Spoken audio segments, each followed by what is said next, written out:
এখন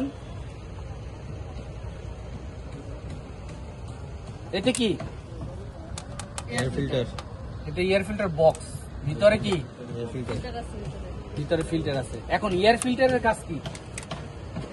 এটা কিন্তু প্রশ্ন থাকবে, পরীক্ষার সময় থাকবে যে এয়ার ফিল্টারের কাজ কি।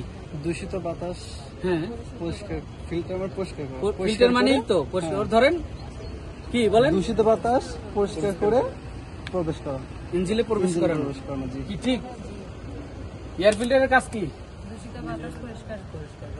দূষিত বাতাসকে বাইরের থেকে মিশ্রণ বাতাস যেটা আসে এটা ফিল্টারিং করে ইঞ্জিনে।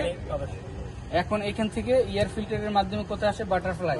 বাটারফ্লাই এখানে আছে কি মিক্সচার, এটার ভিতরে বাল্ব আছে, ঠিক আছে। এখানে আমরা যখন অ্যাক্সেলেটরটা দেই, হ্যাঁ, ডান পায়ে অ্যাক্সেলেটর দেই না, অ্যাক্সেলেটর যখন দেই অ্যাক্সেলেটর দেওয়ার আস্তে আস্তে যত দেই ততই তো ইঞ্জিনের শক্তি বাড়ে, রেস বাড়ে, গতি বাড়ে। কি কারণে বাড়ে? এই বাতাসটা যত বেশি পায় তত শক্তি বাড়ে, তাই না? এখন এইটা এখানে পাস হয়ে কোথায় আসে? এই যে ইংল্যান্ড ম্যানিফোল্ড দেখেন, এই ইংল্যান্ড ম্যানিফোল্ডের 4টা লাইন, 1 2 3 4, ইঞ্জিনের 4টা সিলিন্ডার। 4টা সিলিন্ডারে কি করে? এই বাতাসকে পৌঁছে দেয়। এই বাতাসটা আইসা কোথায়?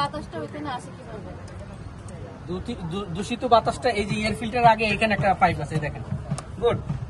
এই যে এদিকে আসেন, এই যে বাতাসটা, ঠিক আছে, এই যে এইখান থেকে ঢুকে এখান দেখা যায়, হ্যাঁ, এই যে বাইরের বাতাসটা ধুলা বালু, হ্যাঁ, যত কিছু আছে এটা মিক্স হয়ে আসে না, মিক্স হয়ে আসে। তাই এই মিক্স হয়ে এইখান থেকে প্রবেশ করে এয়ার ফিল্টারের। এয়ার ফিল্টারটা হলো এই যে বক্সটার এই পাশেও ফাঁকা, উপরেও ফাঁকা, ঠিক আছে, মাঝখানে এয়ার ফিল্টার।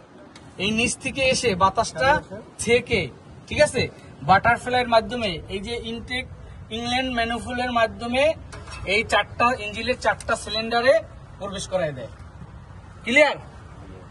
বাতাসটা কিভাবে ইঞ্জিনে কিভাবে পরিষ্কার হয়ে সিলিন্ডার পর্যন্ত কিভাবে আসে, এটা কি ক্লিয়ার বুঝতে পারছেন? বাতাস ঢুকে এয়ার ফিল্টারের মাধ্যমে পিউরিফাই হয়ে হ্যাঁ। বাটারফ্লাইয়ের মাধ্যমে